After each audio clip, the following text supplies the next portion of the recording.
Welcome, everybody, to another week of the Weeks in Tavern, a weekly WoW News podcast with me and Hando. How you doing today, Hando? Doing well. Nice to be with you again, Subtle. We've got plenty of news to cover, so I'm excited about As that as always. always. Yeah. As always. How about you? You doing good? Doing good. Been playing the Cata Prepatch all day. Been having a blast on Bloody K. Yeah, so what have you been up to in WoW this week? Anything big? Like you, I'm playing the Prepatch, and I'm very excited about transmog and archaeology, and I've been working on a video for transmog and such. So um, I'm going to debut my first YouTube here shortly, Ooh, hopefully. very So that's nice. what I've Love been that. working on, both on WoW and the YouTube front. Um, Other than that, I haven't really done too much. I played a little bit of SOD. I looked at some of the stuff with War Within and stuff like that. I'm getting like hyped about that almost more so than Cataclysm because it feels like they're putting more effort into it. Um, That's fair. but other than that, I'm like shocked by some of the news this week, and I'm just been hanging out. How about you? You been doing anything fun? Are you enjoying the Blood DK now that you've got it on your hands? Oh, yeah. Yeah. So I mean, like all week I've been playing on like private server, like doing raids, cata raids, and all that stuff. So that's been super fun.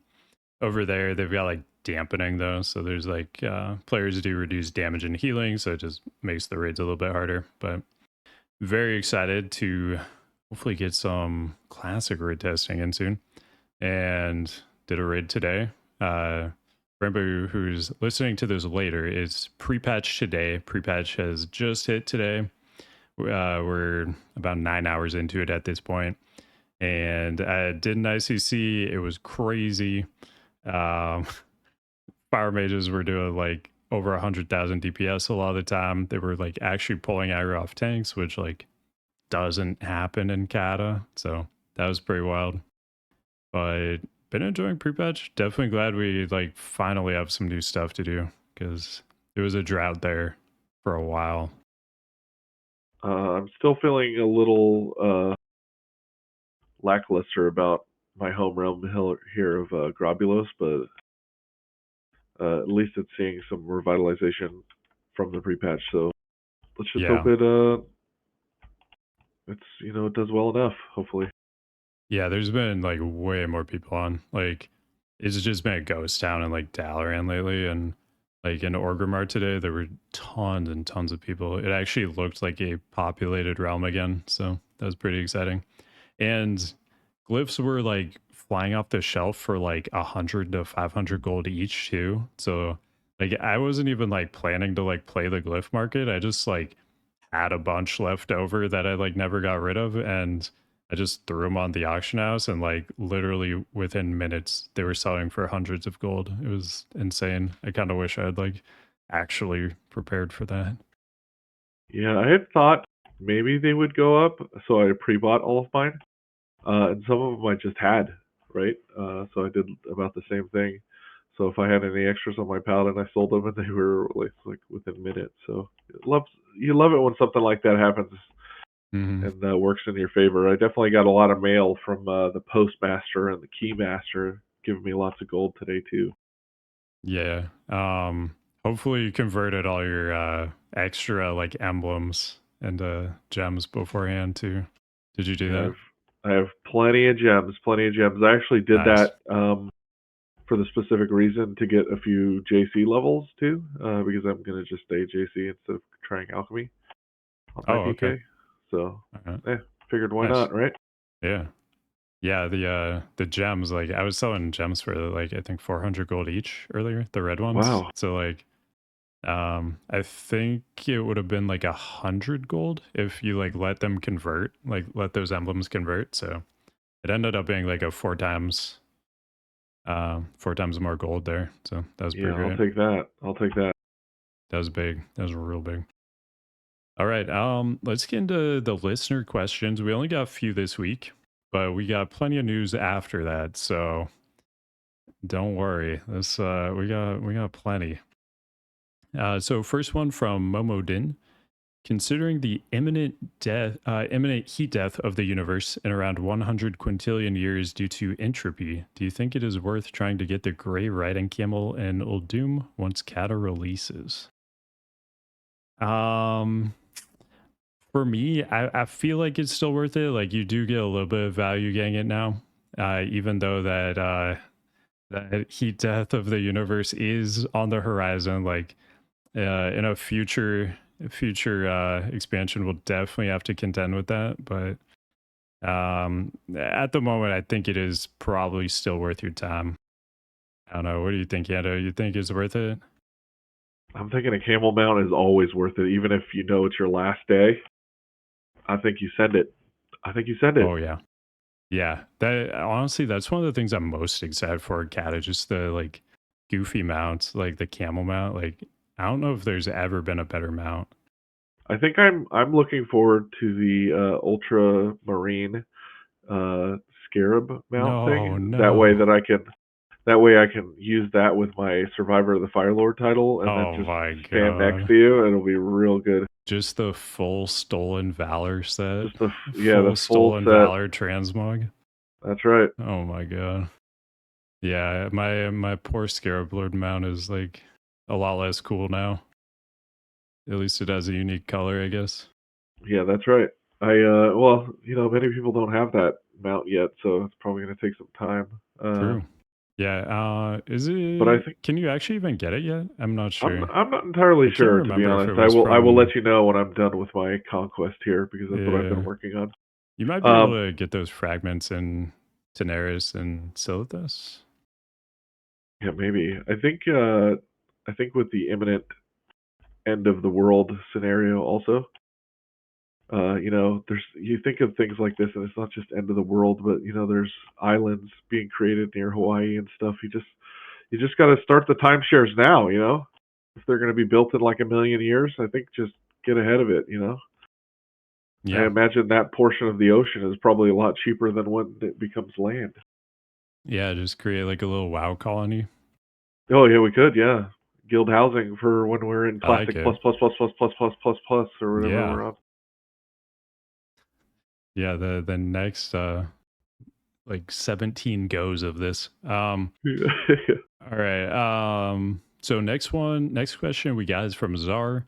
What was your personal favorite raid and raid encounter in Wrath? And why is it Ulduar and Mimiron? You want to take this one first, Sando? Sure, I think this is actually a great question, especially for today being the pre-patch. Um, and I think we should definitely do this and look into doing this more at the end of Cataclysm. I think it would be awesome. Mimiron is a great fight. It is a great example of some of the things that we can triumph in Wrath of the Lich King, where the fight wasn't like too easy, but wasn't like too hard. I think it was like a perfect medium. My favorite fights were probably Mimiron and Algalon in Ulduar, and I was a huge fan of Heroic Lich King. I think Heroic Lich King set the bar really nicely for moving into Cataclysm.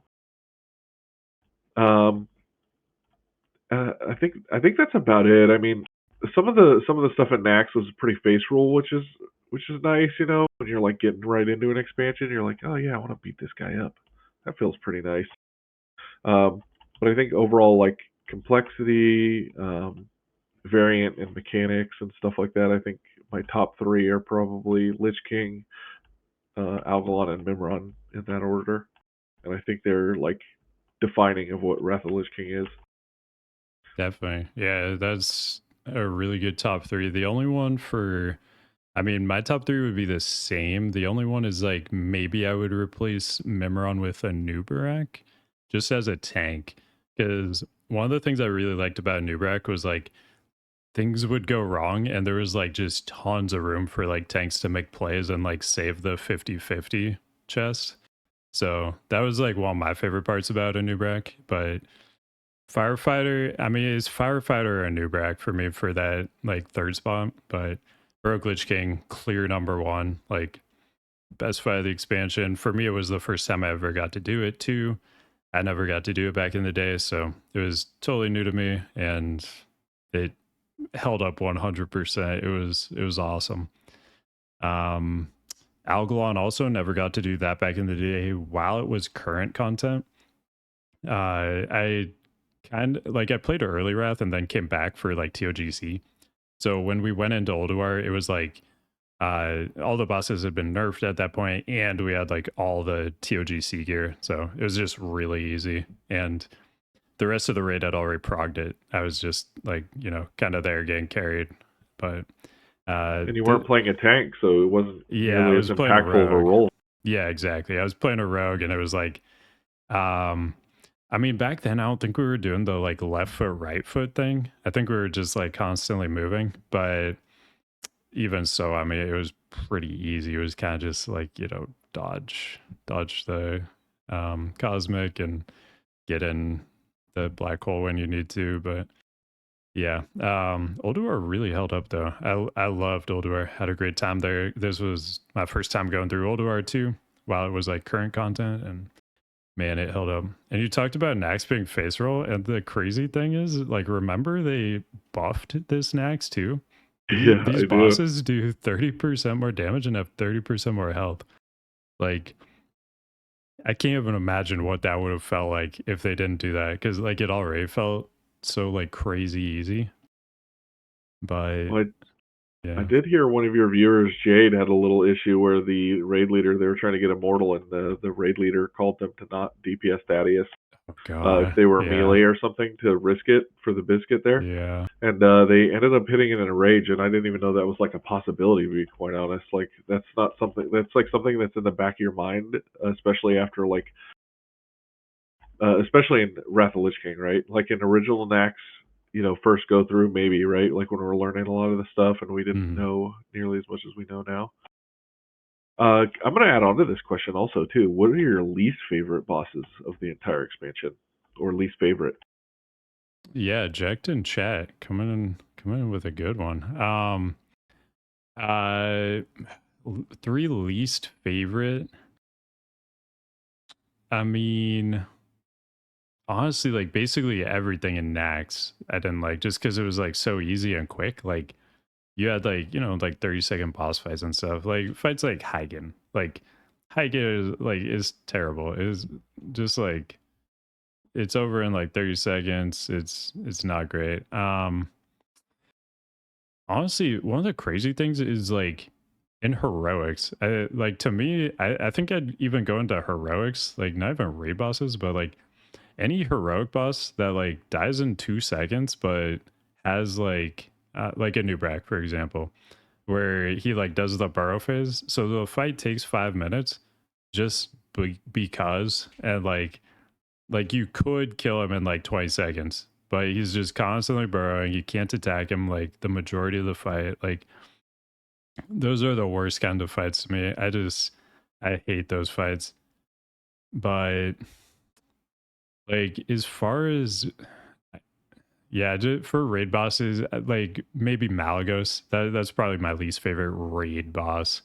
Um, like I was never a fan of vehicles, so like Flame Leviathan too, I guess. Although it was kind of fun to pump with the Pyrite once you got like really high level. But yeah, vehicle fights, I guess. That that's what I would say. Yeah, from a leadership standpoint, Flame Leviathan and like tackling that every week in terms of like assignments, that was Yeah, toxic. that Did that not was the love that. worst. Did not love that. I'd probably have to say across the board because I play multiple characters, multiple roles. I disliked Vezax a lot. It was a lot of like waiting around. It seemed like, and especially since how long, like, how long the fight seemed like it lasted. Once we were like super geared, it was not a huge fan. Was not a huge fan of that. But same thing with you. Like any of the next bosses or whatever that are like super face rolly or like just brain dead or whatever. But I think my top two are probably Flame Leviathan from a leadership standpoint and Vezax from like an all roles standpoint. Yeah, even in like 10 man, like I just hated like figuring out who was in what vehicle. It was not great. So last question, sort of on the sort of on a similar note, from Omni. Could you wax poetically about your experience tanking throughout an expansion? I'd like to know what it felt like to start a tier and trying to avoid getting too tapped and then transitioning to worrying about aggro and keeping your DPS alive as they got better gear. Which part of a tier do you enjoy more? So honestly, the threat was never really an issue. I feel like the only time it really was a concern at all was when I was playing with like really good DPS, but on a like undergeared pally that just didn't have like the gear to like do threat. Like pally was like missing jar against like really high performing DPS. But like as soon as I got jar on that pally, it was like no problem again. Um yeah, so like I do love like the progression phase, but I think my favorite part is once you get past the progression phase, you got things on farm and you start getting into like the solo tanking stuff. That's my absolute favorite. Like that was one of the best parts about Ulduar was like you had your first round of progression and then you had your second round of progression like solo tanking all the fights. Because by the end, like I was solo tanking everything in Ulduar and that was really fun because like there were things like Iron Council where like positioning was like super important. So like I was doing stuff like hodging the little guy, like running out, repositioning so that the big guy and the medium guy would be like out of the circle, but the little guy would be next to it. And then things like running out, dropping a target dummy, taunting the medium guy to keep the big guy out of the circle and the medium guy next to the circle, and just like things like that were like really fun to like kind of figure out and um like start doing every week. Like turn like kind of a crazy idea into like a weekly strategy. I But enjoyed watching that progression that you've made on those characters and like the solo tanking adventures. It just I think it brings a lot of joy to your viewers and a lot of like uh, aspirations, right? Like they can really yeah, it like is so strive for something. fun. Like because like I mean you read a strategy guide for like any boss and most of the bosses in Wrath, like the guide says like this is a 2 tank fight.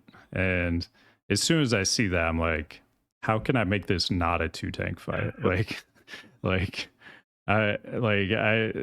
immediately I just want to solo tank everything. Like yeah, because like I mean a lot of these fights are designed to be 2 tank fights. So like you're going against like the entire design of the fight. Like this was meant to not be solo tanked, so you have to figure things out to um find a way to make it doable. For a lot of Wrath, we were able to use like target dummies, which were like crazy because like the target dummy with the bop on like anything that had like a tank swap mechanic that like applied debuffs or whatever.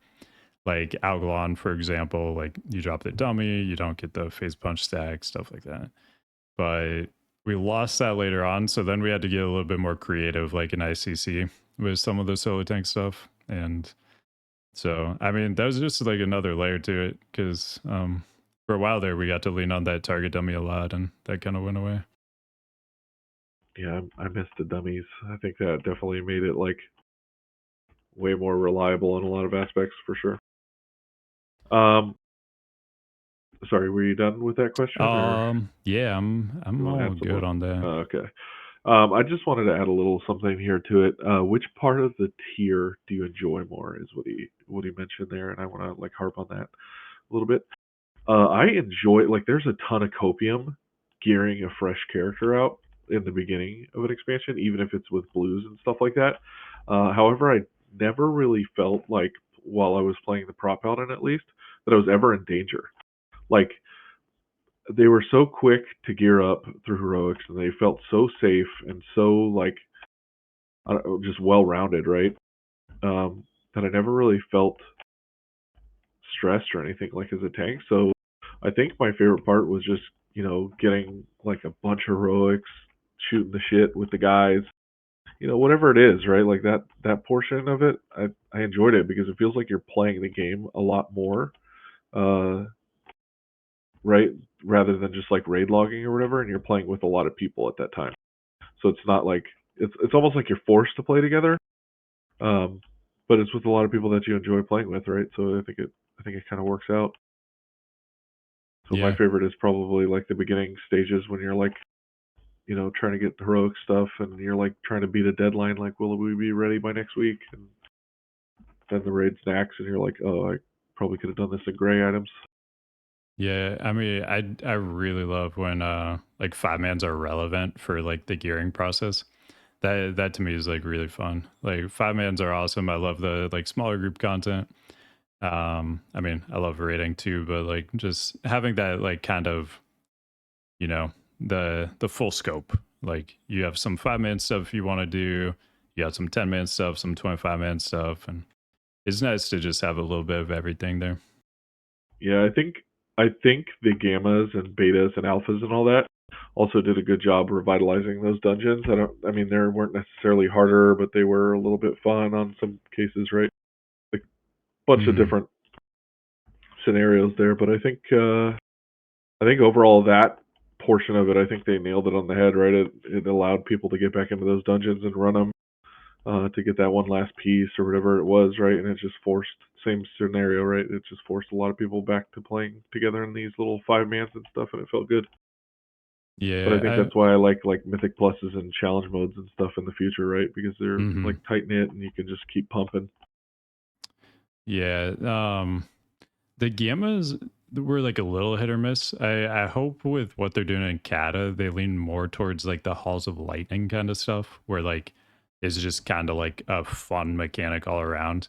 Because like some of those gamma mechanics, like they just wreck pugs. Like having like pretty recently like geared up a blood decay and going through a 1 hour long nexus where we went through four different healers throughout the run and like things like that. It's like I don't know, like I think they should lean more towards like fun stuff for the five mans, unless they're gonna go like a full M plus kind of route, but and not so much the like super punishing against pug kind of mechanics. But I'd I be I'd would, be okay seeing both variants. You know what I mean? Like a mythic mhm, plus for like better gear, and then like a more like a gamma alpha yeah, situation for like a catch up thing. That would be pretty cool. yeah, I don't they, think it would happen, but hopefully they mhm, do that because I definitely agree. Like having the more fun ones was nice. I remember, not Nexus so much for me, but there was a couple other ones like Ukard Pinnacle where people just it feels like every time you're in there, someone's going to die to the frost patch just yeah, standing there. 100%. That one, I did really like that when they added the 50% crit buff, but at the same time, I think like most pugs didn't even know about that. So um, like when you get the fire debuff, you jump in the frost, you get the 50% crit buff. I'm pretty confident most people that were in those dungeons didn't even know that existed. So like it was pretty much just a negative effect. Maybe it would be good if there was like, I don't know, some sort of easier way to like let people know about that, like some NPC at the beginning that maybe like explains it to you or something. I don't know, because Or like it, a yellow text, like a system yeah, text. just something to like hopefully get pugs to like kind of understand what's going on more. Just because like I feel like that's one of the biggest parts, like biggest hurdles is just like a lot of pugs don't even understand like what's even happening. But I would also like to see them add some like cosmetic rewards too for like the Cata versions of these. Like if we could get like some mounts or some transmogs, pets, whatever, just like make them like quite a few, Defiler Scourge stones, whatever that currency is gonna look like. Make it cost like quite a bit of those and just gives like more geared players like a reason to continue doing these things. How do you feel about in the gamma? If you completed every single gamma, you got a little pet Arthas. Yeah, that was How do awesome. I love Arfus. He's the Me best. too. Yeah, I'm a little upset that he doesn't have some form of like interaction with Arthas. I think that would have been yeah. pretty cool. like maybe just laid down next to him or something if you had him out or whatever. You know what I mean? Like I think something would be Yeah. cool with that, but that's what it is. Missed opportunity for sure. Yeah. Well, we'll put in a ticket here and see what we can do for Blizzard. Maybe they'll put him in one of the other times he gets resurrected. Maybe Arthas will have an interaction with him. Oh my So god. Yeah, classic Shadowlands. Will there you go. There Arthas and you Arthas interaction finally. go. All right, let's hop into the news. So we got quite a bit to cover today. We're gonna be talking some just general stuff and some retail, some sod, some and a lot of Cata probably at the end. But yeah, let's hop right into it. So first piece of news. This was kind of a bummer. Christy Golden, she was like a writer that's worked on Blizzard IPs for over 25 years. She was let go a few months ago, apparently, but it just kind of became public. She wrote lots of like the Warcraft books. She wrote Arthas, Rise of the Lich King, the Blizzard's first New York Times best-selling book. I read a few of her books when I was a kid. I remember like Lord of the Clans. It was like Thrall's like origin story, I think. And so like just from like a nostalgia standpoint, this was like kind of a bummer for me. I felt bad when I read this because like I remember as a kid like loving these books.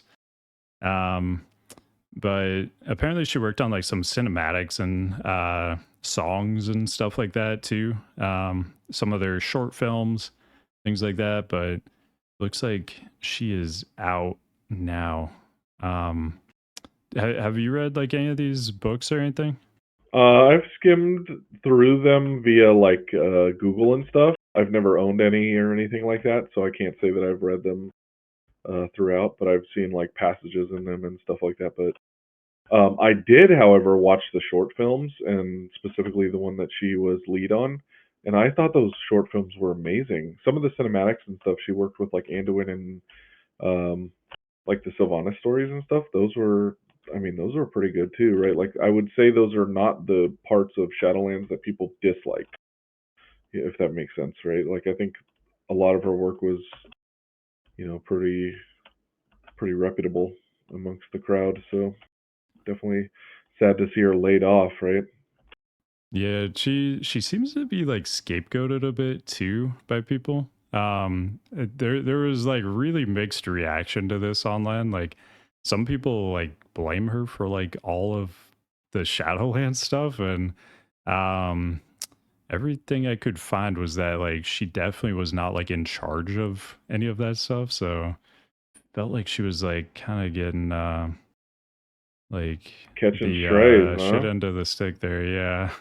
Um Yeah, I but mean, I think as a story writer and and like a cinematic director or like things like that, people just kind of find anything, right, to like put the fault in.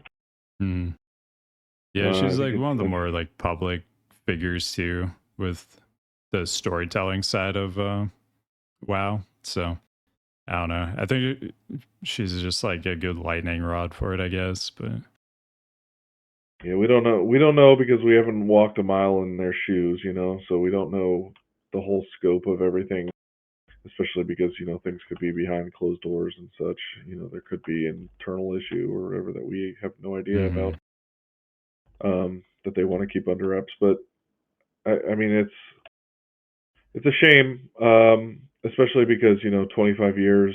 You want to be at a place and you want to retire there, and it feels like it was kind of cut short. And hopefully she feels like she wasn't too shorted, and hopefully her life brings her what she wants because I definitely enjoyed her work. So I wish the best for her in whatever she pursues, if even that's just relaxing and making her own content, writing her own books. Yeah, absolutely.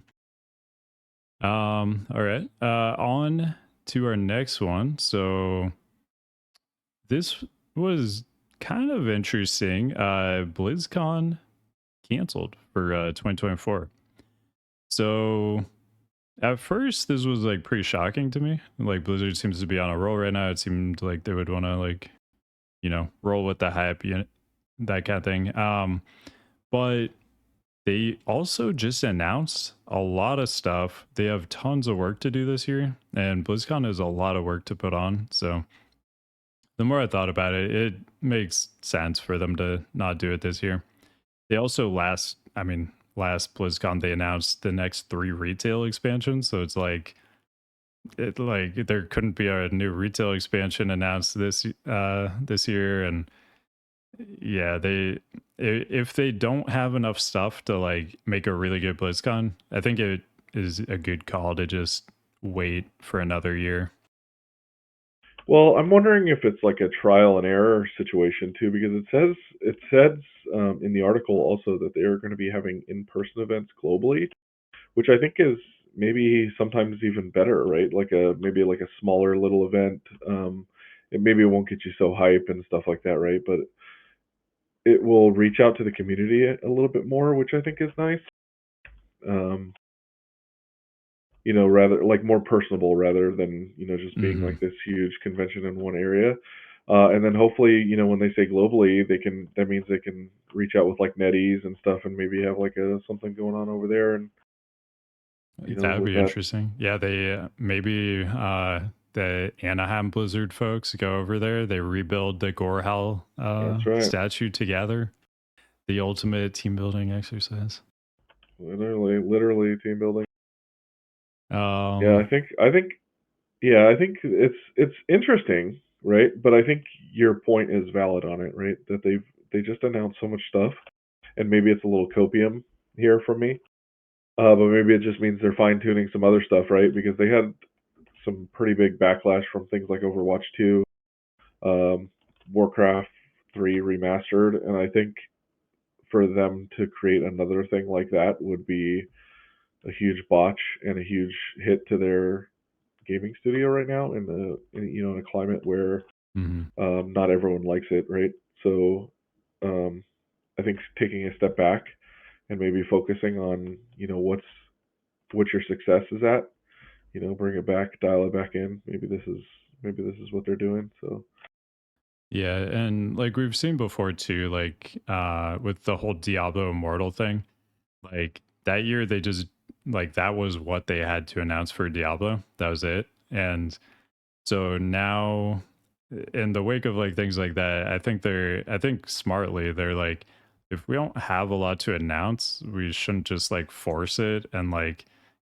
announce a mobile game version of Diablo at, mostly PC gamer like convention. Like if we don't have stuff to announce, just don't do BlizzCon. Wait for another year when we actually have like a lot of good stuff to announce.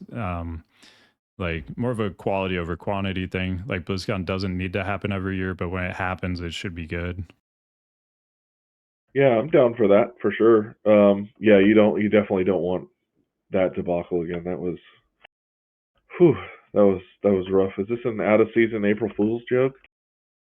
Absolutely iconic. That Yeah, guy, ironically, he was the one that became immortal he from. was the immortal. That's right. He was the Diablo immortal He the he entire he time. reached statuses of Leroy and red shirt guy in a matter of minutes. It Absolutely, felt like. yeah. Yeah, just like for the like WoW kind of player Mount Rushmore, he's definitely, or not WoW, but like Blizzard, uh, you know, Blizzard fan Mount Rushmore. He's definitely on there with Leroy and Red Shirt Guy, 100%. Heck yeah. So next up, Plunderstorm is over. Uh, hopefully you guys got the mount if you wanted it. I meant to get it, but I was gonna slowly like work on this. Plunderstorm was not my thing at all. I was gonna try to slowly work on it just to get them out, but apparently I prevailed over the FOMO. I like this has gotten me many times before where it's like a mount is going away. I need to get it. I'm never gonna ride this mount ever, but I need to have it because it's going away. I triumphed over the FOMO though. I like this game This is mode that growth. I like did not enjoy at all. I I didn't play it to get them out. So I won, I guess, in my own way. But You know what's nice about that too? You also succeeded because you weren't like, "Hey, Plunderstorm sucks," right? There's too many times where like people are like, "Oh, it's just not good. I hate it," right? And let me just complain to everyone that it's like the worst thing ever. I think it's so much better that we're able to just take something and critique it and just move on. It could be for someone else. It's just maybe not for us. And there's yeah, plenty of people out there that I think enjoyed it. Um, I know the hype was probably pretty short lived, at least in my mind. Where there was a point like where the first week it came out, it felt like every WoW streamer was streaming that, right? Like there's nothing else happening in WoW other than Plunderstorm, like everywhere you turn. it So was crazy. They I mean, I even think on they changed like the Twitch like logo for WoW to Plunderstorm even. yeah, Like for the WoW crazy, category, yeah. Like yeah, that absolutely crazy. Plunderstorm was WoW for a while. It was weird. But Yeah, I wasn't sure if I was watching WoW or Plunderstorm when I was clicking in there too. I was like, "Wait, is this like separate?" I never know if like they're gonna separate those things. They never do. It they feels like, right? tried But to before, but so there was like a brief moment where like I think retail and WoW Classic became separate categories on Twitch, but almost immediately they got recombined, and kind of like what people were thinking was that Blizzard like made them go back to combining them because they want WoW, like they'd rather have the combined number. Like yeah, that makes sense. When you look at Twitch, like they wanted to say World of Warcraft like 100,000 viewers. They don't want to say, WoW, 60, 70,000, WoW Classic 30,000, whatever. They don't want that split. They want it all in one category to just amplify the general like WoW numbers, even though that isn't really great for like the viewers. Because like, I mean, when I end my streams, like I try to like rate other people to just help them out, give them some viewers. And scrolling through, like trying to find somebody who's like playing Cata Classic or, Prepatch beta, whatever, is super hard. I can almost never like find what I'm looking for. It takes like a while to look for it. And it would help if there were like separate categories, but I think Well, it's what a if they Blizzard did? decision. Yeah, what if they did something? What if Twitch was, able to work with them, and what if they just did like a subcategory? So like when you click World of Warcraft, it shows the total viewers, right? But then when you click into Hmm. it, you can maybe do like a subcategory. I don't think that That would would be be really anything wrong with that. nice. Yeah. I mean, they have like tags on Twitch and stuff, but a lot of times people aren't like tagged the right way. And so it ends up not really helping. Well, I know when I was streaming, I was not. I was like playing WoW, and it said like I was playing League of Legends or something. Yeah. Like I didn't know what I was doing. I was like, what am I doing here? Yeah. Yeah. It's all over the place for sure. But yeah, I mean, Plunder Storm seems like it was really successful though. I mean, it was planned as just a short run event, and it was like kind of a wild like, thing they did that like hasn't been done by Blizzard before. Um I personally wasn't into it at all, but I mean, the amount of people streaming it and like watching the streams, obviously people were pretty into it. Like I did actually like watching like Peekaboo and like Zaryu, like those kind of guys. It was fun watching them play it because they were just like sick at it. And I heard like Max talking about it too. He was saying he like loved that game mode. And so I mean, people definitely enjoyed it, and like more than anything, hopefully this just leads to Blizzard being more creative with like some of the stuff they're doing in the future. Yeah, I think if they were just like even just, I mean, it was a battle royale, right? Like it was just a copy, a carbon copy of their version of it. Even if they're just to take the most recent trends and just follow those into their style of game, I think people would enjoy that for sure. I mean, I don't see why they wouldn't. You know what I mean? Like, Heroes of the Storm did pretty well when it first launched, and it was like, sure, it was not Dota or League of Legends. It wasn't quite as a good of a MOBA as those other ones, but I think for what it was pretty good. And I think Plunderstorm, another selling point that it has, is you get it in the bundle with your subscription, right? Which is great. How many times do you go to like Steam, for example, and you're like, oh, look, a free game. It's got like a bunch of likes. Let's try it out and see how it goes. Sure, why not? Um, the fact that it didn't have a separate price tag or like microtransaction attached to it, I think was awesome. Yeah. And just like the crossover rewards too Yeah, for sure. seemed like that was really good for engagement. 'Cause, like so many people were, just going for the FOMO amount and everything. But from what Blizzard has said, Plunderstorm is going to come back at some point. I'm sure we'll see some changes to it. I really doubt it would be the exact same thing. I mean, there's probably going to be new powers, like a new map, stuff like that, I would assume. Yeah, just a different zone. That's it. There it is. See you later. Yeah. Yeah. The same. I don't know about you, but I've seen the same reskin caves in this game for it feels like years. Oh, You know yeah. what I mean? Like you can tell once you enter a cave, you're like, oh yeah, this is a night elf burrow. I know how this is gonna go. There's something comforting about it, though, because like you're like, oh, okay, I know what's going on here. Like I know exactly how to get to where I need to go. Like I've seen this Yeah, fair before, enough. but yeah, it definitely is nice seeing new things too, though. I do like when they add like nice little things though, like nice little touches that you just don't make any sense. They have zero effect in the story, and it's just something that they just took a little extra time. In Forellis, there's a Yeti cave that looks like many other caves. It's up north and it's hidden away up in the right below the Twin Colossals. There in the bottom of that cave, there's like just a little mist or like fog situation going on there that looks great if you were going to do like an intro to a video or whatever it is, or you're like a rogue PvP, like the old school da na na na na na whatever it is. You know what I Oh mean? yeah, Like yeah, the feels. But I mean, like literally, they had no reason to put that in, and they did, and I think things like that should come back. Um, I know they're probably trying to be like super cautious with like their Easter eggs and stuff, especially with like putting people's names in them when they get canceled in the cancel culture. So, yeah. They um, but I yeah. love I little think touches like they're. that. I know I don't we're think off. they're putting player names in anymore. Yeah, yeah. I know. I know we're a little off topic there though, but yeah, I feel like just little touches like that. Even with Plunderstorm, if they just gave like new character models or specifically for Plunderstorm or just a new map and some new abilities, I think it would be fine. Yeah, I think people would hop on the hype train. yeah. Overall, success though. Yeah. Look forward to seeing what else they do. So this week, season 4 launched for retail.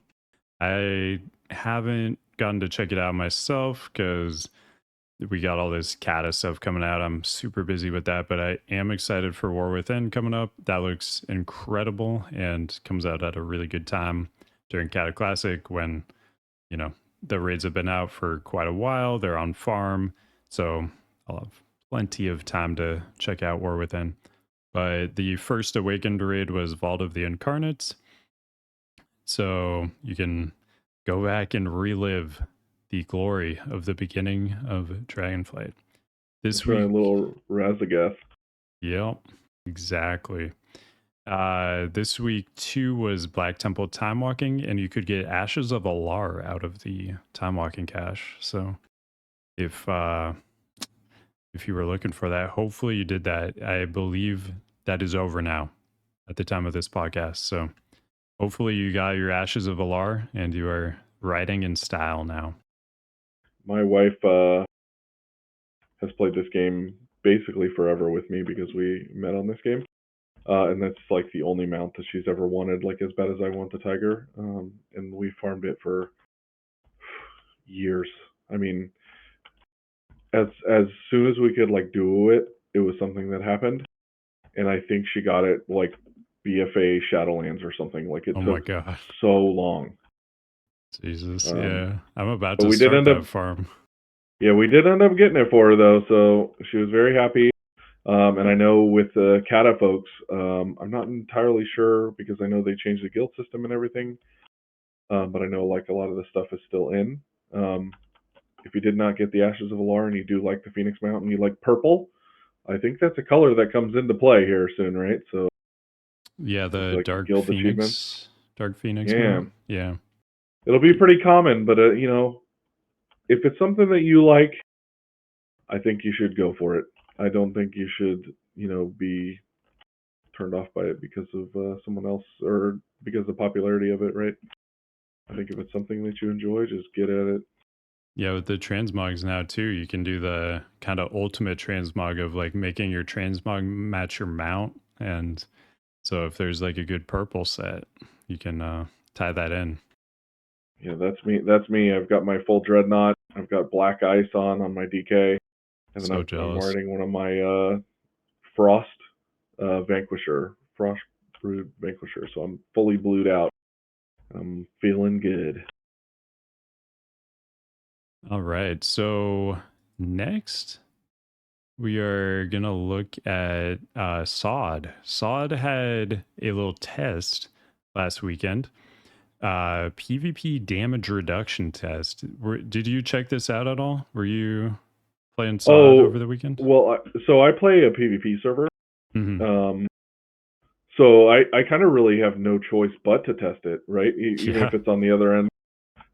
So like getting into Sunken Temple and stuff like that. Um, you know, I'm like, oh, maybe this week is going to be a lot better. No, I got shredded. So I don't know Oh if no. exactly. Yeah, I'm not sure exactly if it felt better or not. Did you make it like 10 Um, more steps like before they killed maybe, you? maybe to be honest, maybe. But my little gnome just—they have such short legs. You know, who knows if he really made 10 steps or not. Uh, but I also play a mage, and they feel good in a lot of different ways inside. But in PvP, right now I just feel like I don't do any damage at all.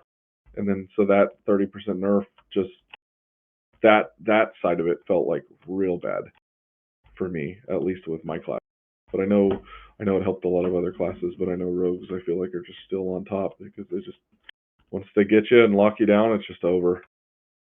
So this was a test for them over the weekend. Do you think this is gonna become a permanent thing based on what you saw? Something needs to happen. I don't know if this is the answer, so maybe they test something else. Maybe they throw it in. It's worked in the battlegrounds. Like it feels fine in the battlegrounds the way that it was before. So I'm not super upset with it, but our power level is just so much that something has to give, right? So because you Yeah. definitely like it feels like you get one shot by everything. So Yeah. I haven't played Saw in a while, but I've been reading the subreddit and man, people have been whining about it for a while. So yeah, a little um side note too, the seal twisting came out this week too, and yeah. I had a couple people testing it and said they enjoyed it, and you know, and then other people are like, "What? Like this is like I'm better off just using exorcism." Oh really? You know what I mean? So like, yeah, so I don't think it panned out the way that they wanted. I know in PvP it can be pretty strong, right? Because if you can hit one of those nice Hmm. twists, it can just really ruin someone's day. But I think in Okay. PvE it looked like a lot of the people were still just using exorcism, just because Mm, it just felt better, right? Or did more. yeah. So might see some adjustments there, Yeah, you I think? hope so because I think seal twisting, for me at least, it was my favorite part of TBC um, when I was playing my Ret Paladin. So I feel like those Ret Paladins should get to feel that, especially since it's like so iconic in things like TBC and vanilla, where your seals are so short, right? And you get Hmm. like, and you have so few buttons uh, in classic and TBC that I don't know, it just feels rewarding. So hopefully they do something with it. Didn't meet Yeah. up to my standards, at least. Hmm.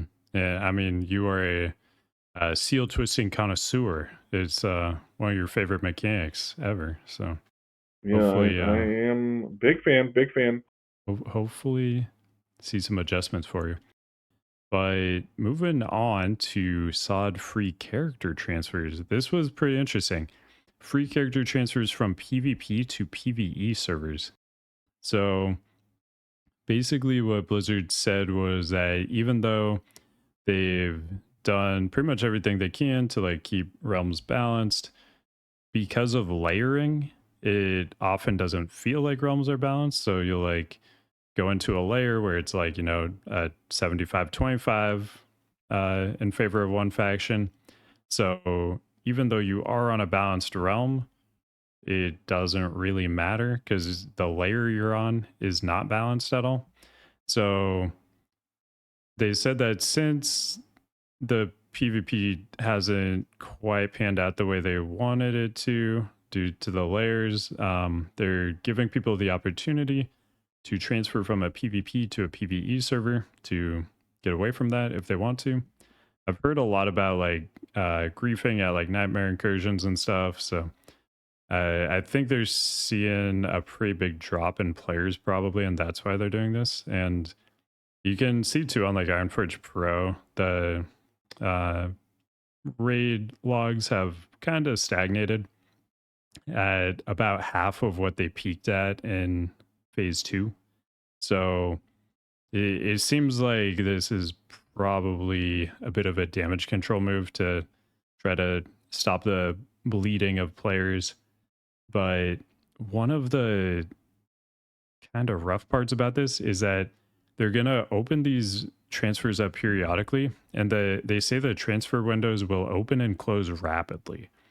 So when you're trying to like transfer with your whole guild or something, there's a very real possibility like 3/4 of your guild can get a transfer off, and then the window closes. The other quarter of the guild is just left behind on the old server. This was something that actually happened to my guild in uh, vanilla. We our guild planned to transfer from Frostwolf to Frostmane. Um, some people couldn't make it to our last raid, so they transferred early, and the transfer window closed. So Ooh. it was kind of the opposite thing of what I described before, where like a quarter of our guild transferred over early, the window closed, and then the majority of the guild was still on the old server. And yeah, they just they were gone. Yeah, They don't love couldn't get that. back. Yeah. But yeah, that part's a little rough because like you just feel like you're really taking a gamble unless you all do it at like the exact same moment. So yeah, I'm sure some people are gonna do this, but having that risk really sucks, I think. I think Blizzard has the solution, but for whatever reason, they're not doing it. And I think that solution is just make servers like not realm types anymore, like especially in something like SOD, and then just turn on war mode. Like just Yeah. have it so that you can play war mode or not. And I think that solves like all the issues because most people that want to play together will play with anyone, uh, based on whatever server the majority chooses, or like, hey, these 6 people want to play PvP server, so the rest of us are forced into it. I think I think that's like the simplest solution is literally just give us just a neutral server and then have a war mode as an option. Yeah, it's been really interesting going through all these like classic iterations because all these problems they solved over the years, you actually see like why they came up with these solutions. Like war mode, like that was I think a pretty perfect solution. Like you just opt in if you want to PvP, but it doesn't, like your realm choice has no like significant bearing on that. It's just something within the game you toggle on or off when you want to. Um, yeah, for me, I was very much like upset by the whole you think you do but you don't thing before, and like after going through so many years of classic now, I'm like coming around to it. Like I totally 100% understand what he was talking about, and like he might not have been fully right, but I mean there were reasons they made these changes that eventually moved the game, you know away from what vanilla was. And to me, like as I've gone through this, I've just kind of realized like I'm really not that much of a fan of the vanilla style of the game. I'm much more of a fan of the more retail style of the game. So that's been kind of interesting for me because I was when Vanilla Classic came out, I was 100% all on board with like no changes, like how dare you even suggest you think you do but you don't, like. And I've just kind of like completely flipped on that after playing 5 years of Classic at this point. I enjoyed it. Like I don't know. I have a lot of fond memories playing on a PvP server and just getting sappered or sappering like a bunch of people. I kind of enjoy that. You know what I mean? Like so I don't know how to feel about that, but like I think we're in that like cushion area right now where it's like not too many changes where it's bloated. But like the quality of life is much necessary, like much needed, and like totally welcome, right? Like what Wrath of the Lich King brought, like versus the earlier iterations of the game, I think is huge. So Hmm. I like the point that we're at now. I think retail for me at least is a little too bloated. So maybe there's like a happy medium, and I feel like we're like at that now with Cataclysm, where there's especially with like revamped transmog and stuff like that, right? So Hmm. Yeah, I definitely like kind of where we're at right now. That's my favorite, like this middle WoW, the like Wrath, Cata, Mop era. But I'm a fan of the retail side too, but definitely like this middle ground. That's my absolute favorite. yeah, that's I'm feeling that same way, yeah, for sure. Um, but I don't know, a special place in my heart, like I said, for Classic too. I think it belongs the way it was. We got to revisit it, especially if we were kids, right, the very first time through, and able to form our own opinions, right? Versus someone saying, "Hey, WoW Classic was the best because of this and that." I think it's nice that we got to pick and choose how we played, um, and through the same way, but more aggressive, maybe I'd say on average. Hmm. So I think it was pretty interesting and more educated also, right, on all fronts, right, with age and wisdom, right, and just like the internet being as explosive as it is with knowledge versus like just having Thoughtbot and Alakazam, which is you know plenty back in the day, but as we can see, not nearly as much as it could have been with class discords, etc. Yeah, I remember I was like 13 years old looking at Thoughtbot and Alakazam, looking up items for my shaman, like these tier 2 pieces. Like I had no clue how to get them. I had no idea what a raid was. I was just like in awe of these like epic items with no idea how you'd ever even get one. But those were the days. I am a little sad about the transmog situation too. I do like I absolutely love transmog, but there's something about like classic TBC and stuff outside of like maybe your gear looking like totally mismatched. When you saw like a rogue in full blood fang or full bone scythe or whatever, you're like, that guy's cool. You know what I mean? Like that guy's Hmm. good. Yeah. Um, I mean, so so there's something about that too, right? Like that is just enjoyable, right? Rather than just like scrolling over someone's name and seeing, hey, their Raider IO score is like epic, they're awesome or legendary, or whatever. yeah. Um I did really like that back in the day because like we had like a pretty small server, and like if you saw somebody with like Thunder Fury, you basically knew who it was without even like looking at the name. It You just could tell me the name. I bet you remember the guy that had Oh it. yeah, yeah. It was hardcore. He was a You Tauren see, warrior with the Thunder Fury. Um, you probably knew what hoof style he had or whatever, what horn style. Like Hoof this style. guy was yeah, Can hoof you even style. do that? Kid, I have no idea. But you know what I Uh, mean. Like Dude, a you retail like would these probably people have are that. so like impactful, right? Like you knew like when you see a guy like riding past with the Scarab Lord, you're like, whoa.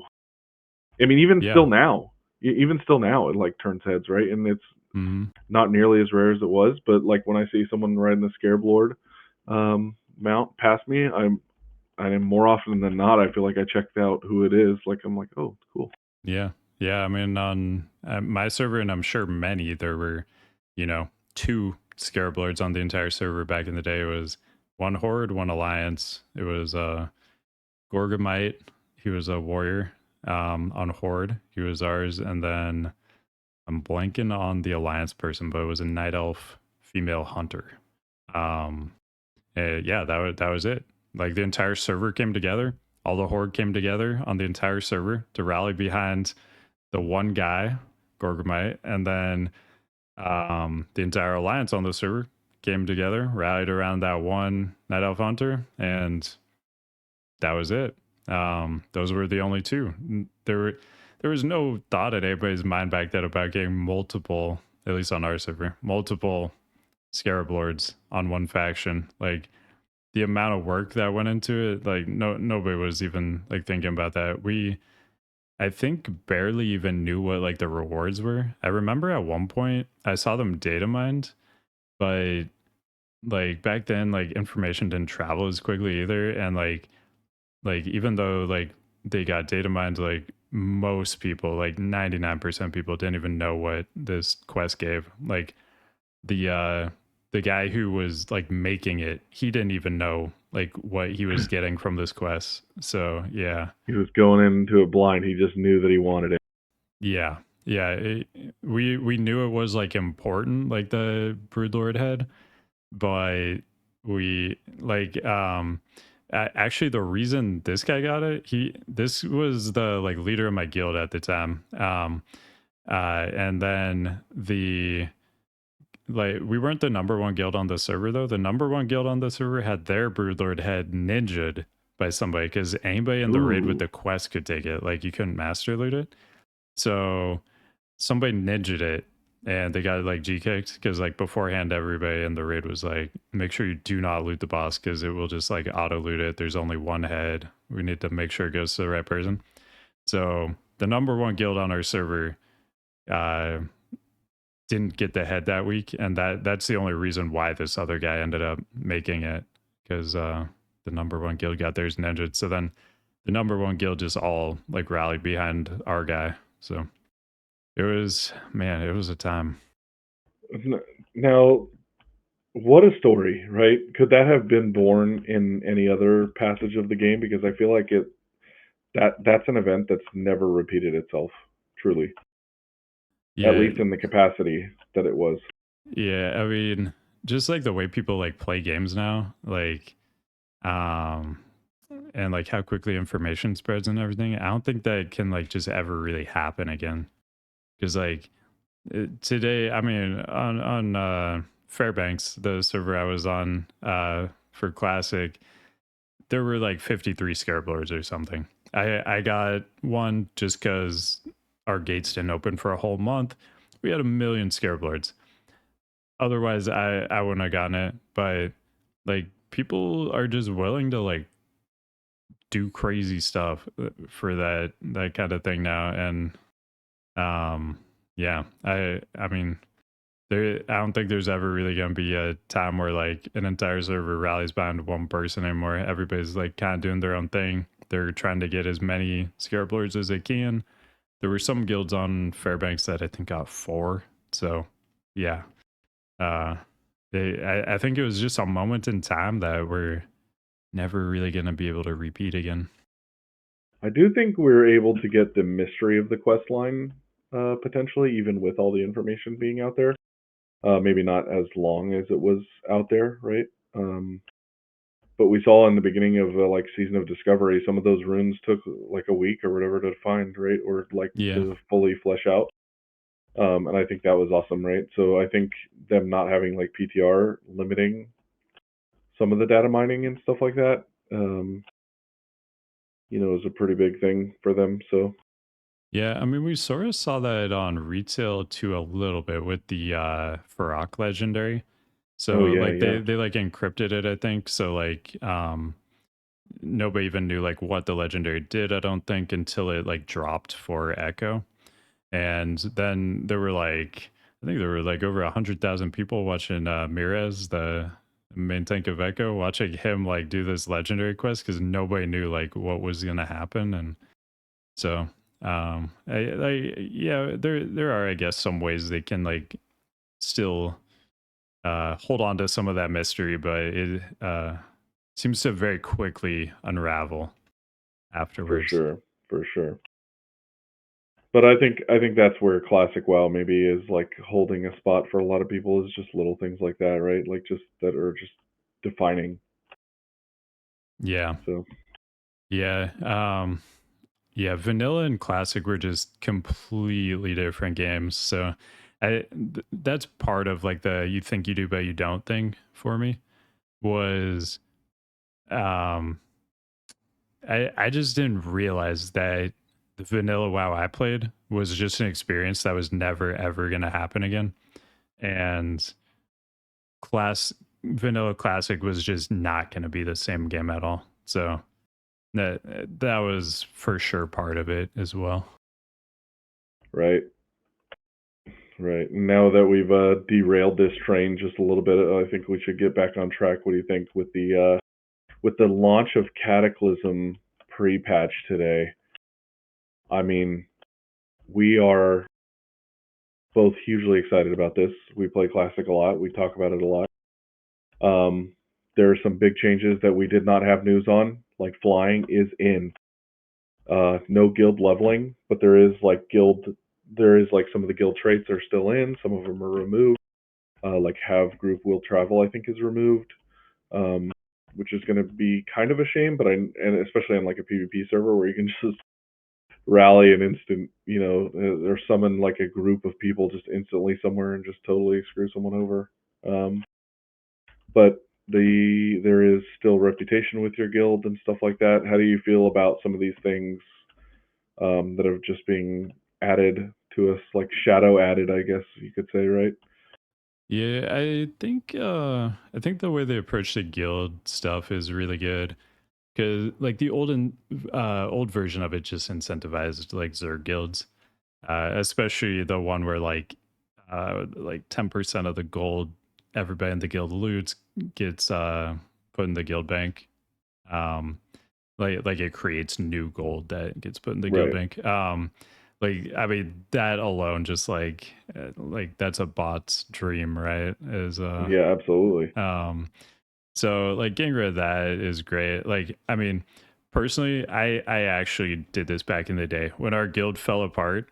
I got this add-on called Super Guild Invite, SGI, and I every time I was on, I just spam invited the entire server to our guild. And over the course of the next several months, they farmed 50,000 gold for me. Like, is just what that perk incentivized was getting as many people in your guild as possible to farm gold for you. So getting rid of that, absolutely great. Good call. How about I know you were pretty upset about this, and it sets like a weird precedent for the future of WoW Classic. But no elemental invasion. I know you were super looking Yeah. forward to that, and it's definitely like a game changer, right?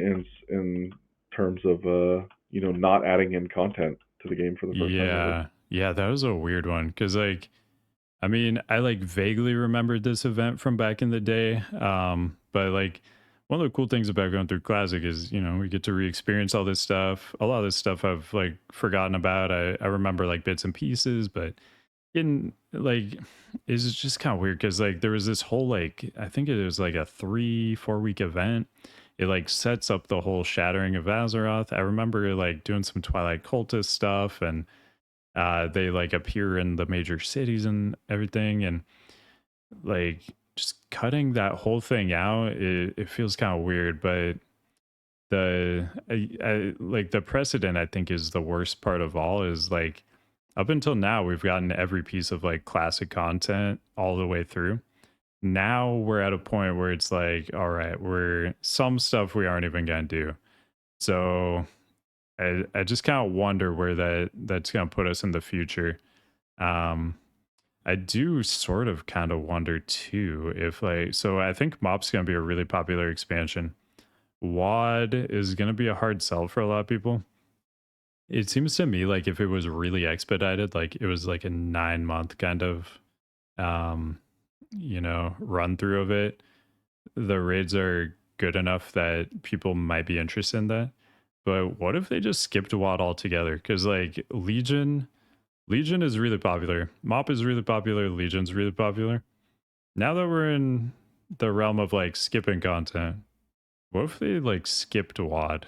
I kind of wonder if that's on the table now and they would just go Mop into Legion. What if they just did WAD Remix instead? It's a 3 month WAD event like remix, Mop, yeah. the Mop Remix event. It's just a 3 month thing. You just everything's open from the rip, and you just see how far you can go in those 3 months. And then they're like, hey, That here's Yeah, that might actually be the way to do it, right? Is like um you just time it so that like anybody who wants to like catch up on that lore and stuff, like they get this super sped up version of WAD and then you go into like Legion Classic. Feels weird to yeah, even say like Legion Classic, but like I don't know. I kind of think they're going the whole way with this, but because it's just like it's stuff they already did. Like it's just like kind of printing money, but yeah. I mean, the resources allocated to it, as we can see, do not need to be there. You know what I mean? Like it's a very very small teams, and it's making them a ton of money for those small teams. So I think from a developmental standpoint, I think like yes, just why not?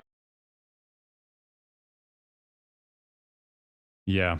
Um yeah, I think we're going all the way. And I'm personally pretty interested to play through like up through Legion. I don't think I would really go beyond that, but Legion I missed. I heard it was really good, so I would check that out. I heard the WAD raids were good. I didn't get to do them, so I would probably play it just for that. And then Mop Yeah, is I my think you would favorite enjoy that. expansion, so I will definitely play that no matter what. Yeah, I love Mop. I maybe I'm jaded here, but I definitely remember like I don't know, I was big on PvP and stuff back then too, and I remember it was just like it to me it felt pretty balanced that like so many classes had like variations of abilities to move or whatever it may be, right? Like it just felt so much more balanced. So that was Yeah, one of my favorite things about Mop too. Not only just the raids, but like the PvP. Throne of Thunder was awesome. yeah, Mop is so good, just hands down. I really really hope they do it. I think they will for sure. Like already, like people are calling Cata the Mop waiting room, and like it would feel really silly if they like did Cata but didn't do Mop. I love Cata myself, but I know it's not the most popular expansion. Mop is in almost everybody's top three, so um, Is there I'm hopeful. is there ever a scenario where we got like the classic era realms? Is there ever a scenario you think we would get like a Wrath of the Lich King era? I know they didn't do it with TBC, but I wonder if Wrath of the Lich King was just popular enough that it was maybe something that they were thinking about too. How would you feel about that personally? I would be fine with that. I think maybe what they're doing is they're not doing the so it made sense when like TBC Classic ended because at that time Classic Era had like a couple hundred people playing it. Like nobody was playing Classic Era. It really got revitalized like a bit after TBC ended. Um so that made sense, but I think now what they're doing is they just don't want to kind of kill hype. I think they want to release TBC, Wrath, stuff like that at a later time, like do fresh realms, like seasonal kind of thing. Sure. And by like having a persistent realm, it sort of like devalues the hype there because like it's something people can already play. When TBC isn't something you can like officially play on like Blizzard servers, when they do a seasonal thing is like way more hype because it's like this is something that's not officially available normally. Right. So I kind of wonder if at this point that's a factor, and like they're gonna do seasonal stuff later, and they just want that to be maximum hype because it's just not something you can do otherwise. Yeah, and it's back to the developmental issue or whatever, where like it's so few devs and so much income. Um, Pirate Software said it. One of the Twitch streamers and like YouTube Shorts and stuff. I watch him all the time. He said something about how when he was a developer for them, that the Sparkle Horse made more money than like StarCraft 2 Wings of Liberty. Yeah. So, just to run these things, I imagine, just to run the servers basically to, get you a ton of money. Why not? Right. So Hmm. I think the play is just keep moving forward.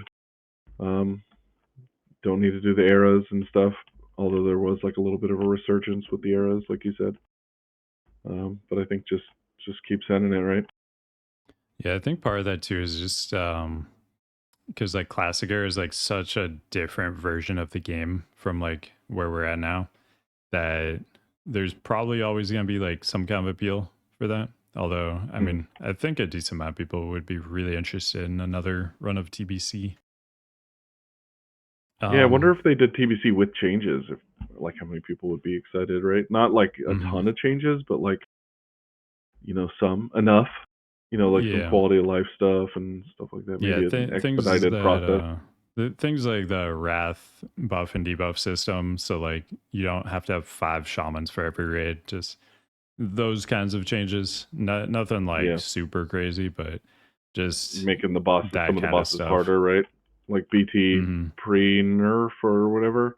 Maybe I don't know about you, but I felt like Yeah. BT was like pretty lackluster, right? Like BT compared was to not great. Yeah, like yeah, our SSC and TK were like the final bosses were much harder, right? So like our guild didn't have like we could only get like 18 or 19 people on like week 1, and we cleared everything in Hyjal. We cleared everything up to council and BT with like 19 people. And the only reason we couldn't do council was because we literally didn't have a mage, and mm, otherwise we probably would have full cleared the whole thing. So yeah, it's a little bit better tuning, I think, and definitely like I'd like to see Hajjal reduced to like 4 waves of trash, and it doesn't respawn if you wipe. So once you kill it once, it's gone and takes half the time. I like things like that. Those are the kinds of changes I would like to see. or just send only ghoul packs so my fully spell powered ret paladin set could do work with consecration. That would be great. Just The only ghoul ghouls. packs were lovely. Yes. Yeah, just only ghouls. Only ghouls. Yeah. Only Don't ghouls. send me those stinky A bombs and gargoyles where I have to run around and infernals where I got to run around the town. Just send The gargoyles are the worst. either that or maybe make the horde town have a proper LOS point. That'd be nice. Feel Just like the give alliance. like I don't know. Some of the NPCs, do they have like nets or anything? Just give like some of the NPCs like nets. So like they just throw nets at the gargoyles that bring them down. Something like that. I don't know. Yeah, there you go. Did you mention already the flying being in I Cata? did, I Okay. did. Yeah, it was Okay. the first Yeah, thing I yeah. mentioned. I am Okay, so yeah. glad I that it missed is in that. because I started my archaeology today and I probably would not have without it. Yeah. So, It was looking rough if we were gonna have yeah. to just run and flight path everywhere. But Yeah. I was fully expecting like the warlock summon meta, just like at every dig site, there's warlocks to summon you there. But I'm I very still would glad we enjoy have that it. even with flying, to be quite honest. Like if someone charged me 100 gold to get to Feralis instantly, I I probably would pay it Yeah, I mean, it is even with nice to have that flying. option. Like there Yeah. might be people still doing that. Like it, even with flying, it takes a bit to get It does, around. it does. But I is also noticed that we on the beta and the pre-patch, we had to we had to repurchase our 3 10% speeds if we did not have a, or if we did have a 310% from an Hmm. achievement. I did notice that was something that didn't get uh, changed, right? Or rather, sorry, it's more to the retail feel or the original feel now, where if you had the 310, you do not have to pay for it. So you just have to pay for your flying in Azeroth, which is like 250 gold or Yeah. something, which is like, drop Yeah. in the bucket here. So Yeah. I think It that's was just awesome. a bug, I guess, on there, Yeah, it was just which was weird. Yeah, good just because, weird that it showed both PTR and beta like that too, because I was like, oh boy, do I have to go buy all these things again? Which I run a yeah. GDKP, so I'm not super worried about, but I know that can be a burden on some because sometimes these consumes I mean, it would just be drag you down. annoying. Like if you Yeah, for already sure. earned the 310 on a character, like why would you have to buy it again? Yeah, for Pretty sure. silly. But glad they got that sorted out. So um let's Speaking of see. last minute ads, feel free to take this one away. All right. So Cata Classic Beta Raid and Tolbarad test dates. We finally got those. May 3rd and 6th is going to be raid test 1. That's going to be all of the uh raids. So Throne of the Four Winds, 2 boss raid. There's Blackwing Descent, a 6 boss raid, and Bastion of Twilight, a 4 boss raid on normal and a 5 boss raid on heroic. So you got 13 total bosses on heroic. Plus, there's a new VOA called Bear It and Hold. You're going to be able to actually test that boss too, which, to my recollection, they never let us test any of the VOA bosses throughout Wrath.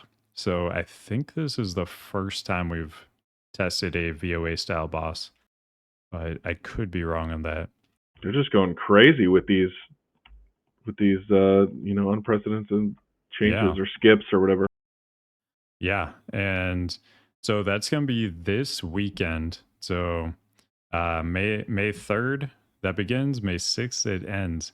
That's going to be on beta, not PTR, but beta. So if you're on the beta, uh, check that out.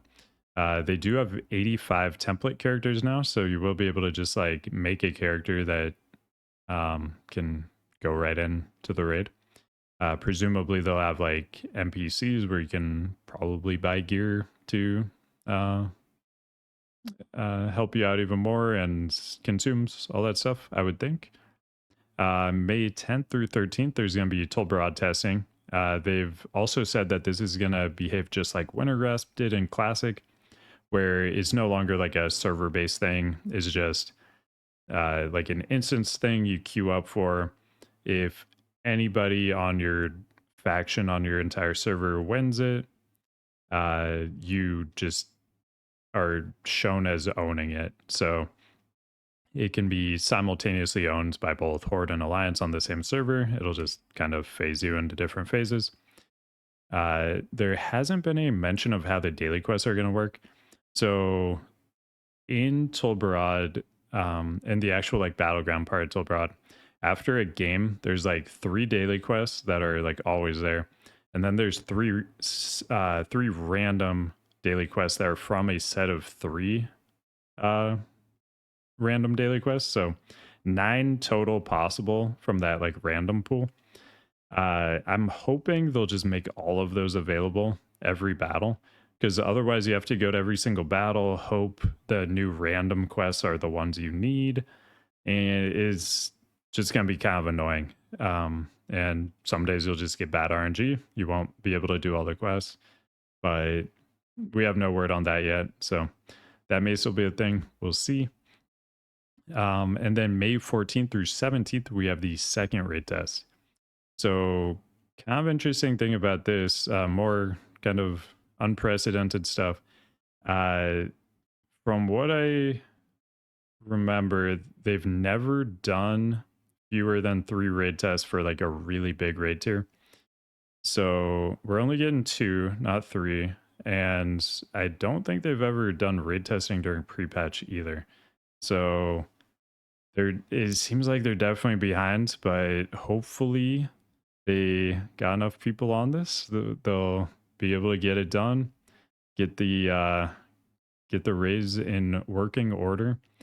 They still haven't announced when the raids are going to come out, so we could even see just like further delay on the raids. Like instead of a week and a half after launch, they come out like 2.5 weeks after launch, something like that. But definitely excited to get in there, test these out, hopefully find all the bugs and they can get them fixed before this launches. Is that a admission that you got beta finally, or? Um, I I'll be there. Okay.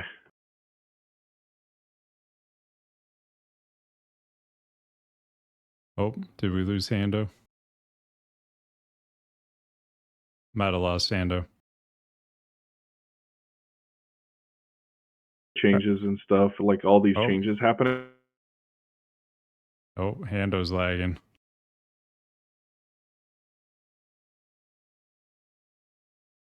Uh-oh. Oh, there he is. He's back.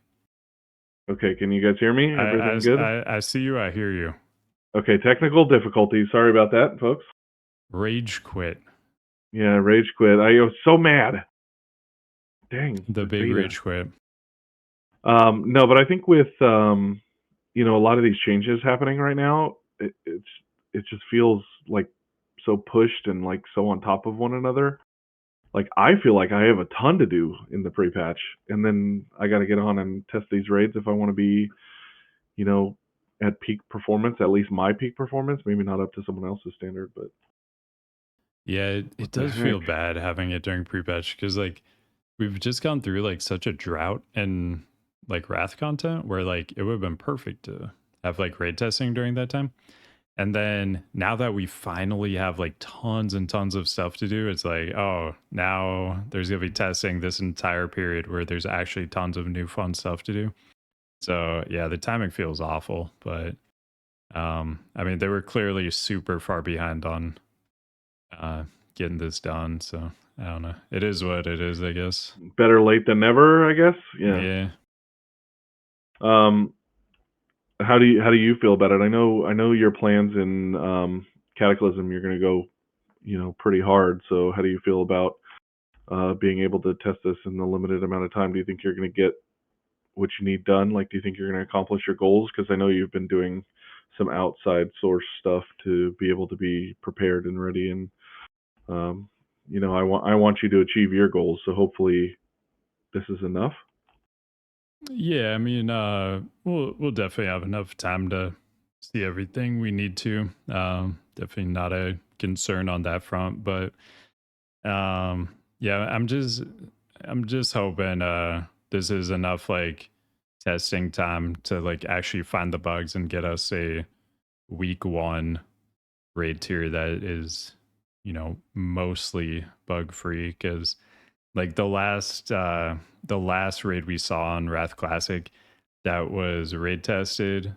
Um, I mean, I know I personally reported like all the bugs. There were three major bugs. There was the bug with corporeality, which did get fixed. There was the bug with the ground effects not appearing in both phases in phase 3. That one did not get fixed. That is still on live right now.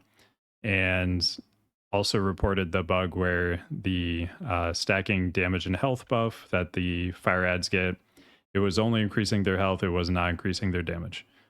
That one did not get fixed either. So the last raid we saw in Wrath Classic was a one boss raid. There were three major bugs, and two of them are still on live. So a little concerned with where we might be going here, but I'm hopeful. I'm hopeful. Do you think that was because like Hallion was like the throwaway boss? Like I know for example there is box art villains and then just ones that they throw in at the end, kill Jaden, which I think was actually a great addition, right? But things like that, right? Like Halion instead of Lich Yeah, King being the final boss seems weird when he's the box art villain. it is weird. Yeah, I I mean, think it's named after him. yeah, yeah, it's always felt weird that he's not the final boss, especially when it's like such a perfect fight and great send off and everything. But I think it was just kind of a thing where like they were right in the middle of like all the new sod hype, so they wanted to like commit more resources to sod. And the like, so the bugs that were in, they make the fight easier. Like the version of Halion we have is essentially just a nerfed easier version of Halion on live. um when content is harder, more people quit.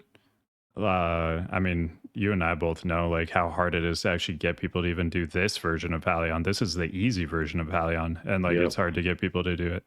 Because like there's still lots of wipes on it, and people don't want to spend the time. So I think it was just in their best interest to like leave this like buggy, easy version of Halion in, because it was kind of just a loss for them all around if they did fix it.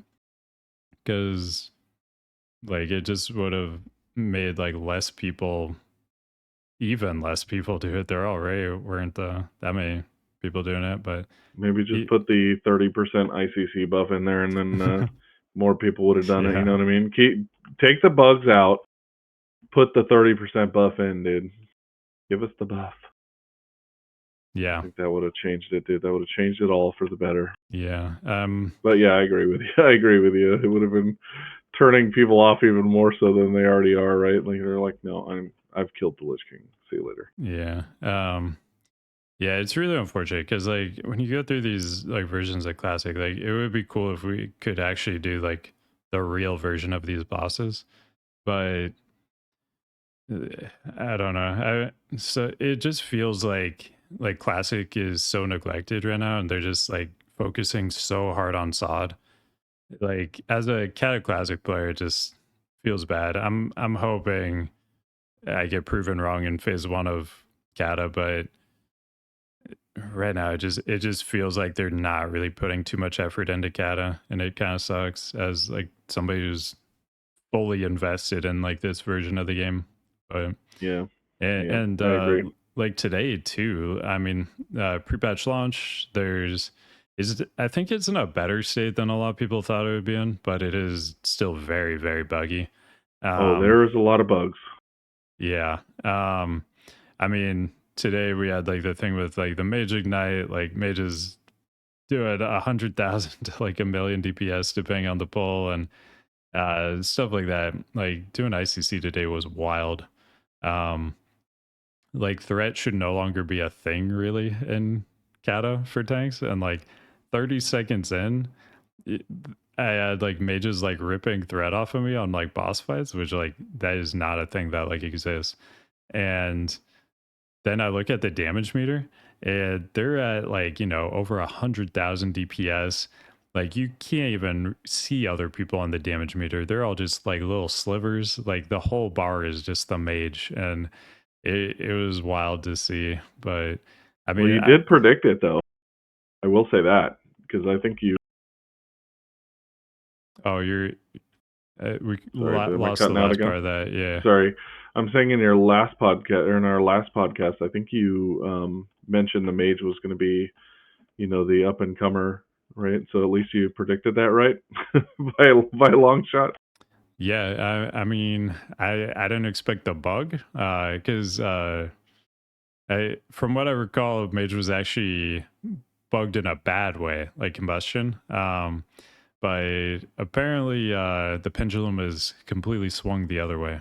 But um, yeah, I mean, I had a blast in ICC today. Like bugs or not, like it was really fun getting in there with all like the changes and um, just uh like we had all the classic like, oh, you gave me the wrong buff stuff, like we need Mark of the Wild, or we need kings, when when those are already, up, and people just don't know like which buffs are which now. And mages are like, why do we have Blessing of Might? And yeah, it was just kind of fun seeing all that new stuff. And Or people probably coming to raid without a spec even like toggled in, like, oh oh, yeah. Also, I just lost Heartstrike as a Blood DK, like going into Sourfang, and I'm like, why can't I use Blood runes? And that's just a bug that's happening. Sometimes you lose your core abilities and you have to like change your spec and spec back to your old one to like kind of refresh it. And yeah, it's a little bit goofy right now. would There's you a ton of bugs. would you say that's more game breaking than the battleground experience thing? I don't know if you saw that. Oh, I like sort of saw that. So they were getting like 30 levels per battleground, and they just had to like disable it, I guess. Yeah, yeah. I wasn't clear exactly like how many levels people were getting, but it sounded similar to like the Deathwing server I played on recently, where that has like 10x experience on, and you would like get potentially like 8 levels in a single Arathi Basin game. It sounded like that, and maybe even crazier than that. Yeah, it But was pretty wild. It was pretty wild. but I guess that's the benefit of like kind of beta testing this for Europe is sometimes uh NA gets, some little perks out of that. Yeah, I wonder if they'll revert those changes for those people. I doubt it, right? Because I mean, their history of reverting stuff isn't really that good, um, unless it's something like too damaging. I think it's fine to just let these people have their 30 levels or whatever and just disable it. It's whatever. So, Yep. Anything else on like pre-patch today that you saw? that's about it for me. I was just working on my archaeology today, and I haven't seen any bugs or anything with it, which has been pretty good. Um, for any of my fellow archaeologists out there, hopefully you guys get super lucky, and every time you click your little dig thing, uh, the artifact is always in the same location. I hope I wish that on our listeners that are archaeologist fans. That is the dream. There's nothing like seeing the next dig site appear like 50 yards away from you, especially if it's in like STV and you're, going for the Zen Rock. STV just has like tons of troll ones, so it's like sometimes you just constantly keep rolling like troll dig sites in STV and you get on this little streak and it feels good. Yeah, and I like when you've got the little, you're playing hot and cold. You've got the little scope or whatever, and you don't even have to move. It's just like there again, like in the same spot. Oh That's my yeah. absolute favorite. Yeah, yeah. I've had that a few times. You just get like three in a row. You don't even have to move. Yeah, It's you're like done. fantastic. All right. So the last thing we're gonna look at, uh 85 upgrades is out. So the popular gear building website, it's actually going to kind of a new system. So the website is actually 60 upgrades now. This is just how it's going to be going forward. The website is 60upgrades.com. And then at the top, you're going to toggle between which version of the game you want. So there's no longer going to be like a 70 upgrades and 80 upgrades. There's not actually an 85 upgrades. That's just what everyone kind of assumed from like the old naming convention. But the site is just moving to 60upgrades.com. And if you want the Cata one specifically, is just slash Cata. But at the top of the page, there's just a Cataclysm button you can press too. Takes you right there. But it has finally launched. Everybody's super excited about it. This is one of the best tools that's out there for us WoW Classic players. I love building sets, and it just makes it so easy to make sets, share sets, and it's an absolutely fantastic tool. I believe it's just one guy that's behind this whole website, and I think his name is Grits. That's his handle he goes by. And he is amazing. He is like one of the treasures of the community. He is like, I can't tell you how many hours I've spent on this website, and it's so good.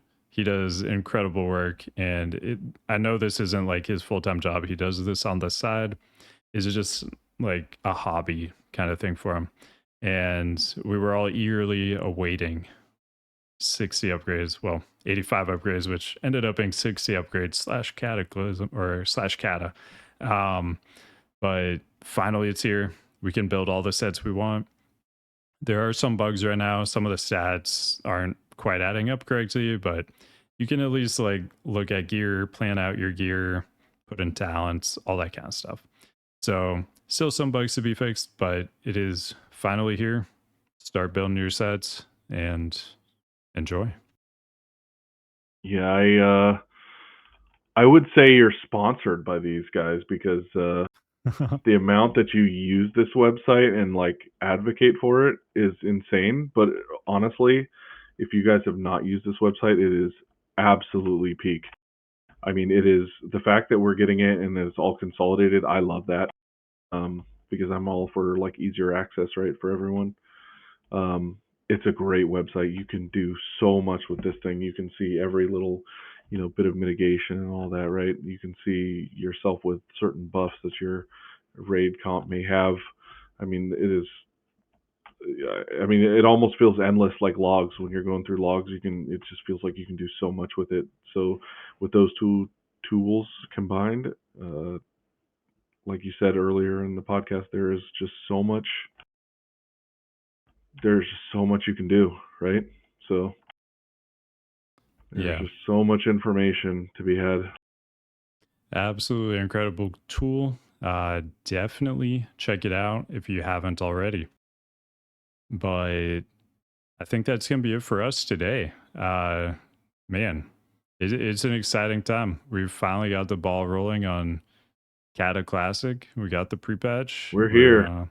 We got raid testing coming up. It's an exciting time. I can't wait to get even further into this.